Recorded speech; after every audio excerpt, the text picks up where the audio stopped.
Hello everyone, Matthew Simmons here from Simmonsessentials, bringing you another original knot. This is another wreath. This is the Suave Wreath. Let's go ahead and get started. It's at the left side as usual at the belt line. We're just gonna come over, we're just gonna put in a fold. I'm actually gonna put in like a dimple here. I'm gonna try, actually no, let's not. Let's just do this. This is much easier.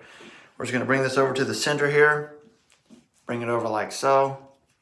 We're gonna come up and over all the way like this. So there we have it. I'm gonna come back up and over like so, like this. I'm gonna leave this like this here, but I'm gonna bring it down to the other side like this.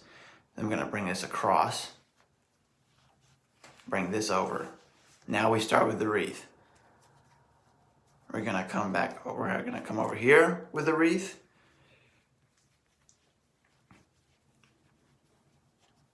Then I'm gonna come back over here with the wreath. So we have the wreath right here. And then what I'm gonna do is I'm gonna do another wreath.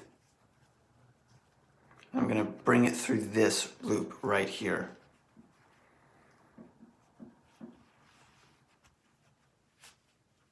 And then we're gonna have that and we're gonna just tuck this underneath right here. And there's the Suave Wreath. So again, own your own style, my friends. You're fearfully, wonderfully made. We'll catch you in the next video. Check me out on Instagram at Simmonsessentials to see the photo for this. Bye.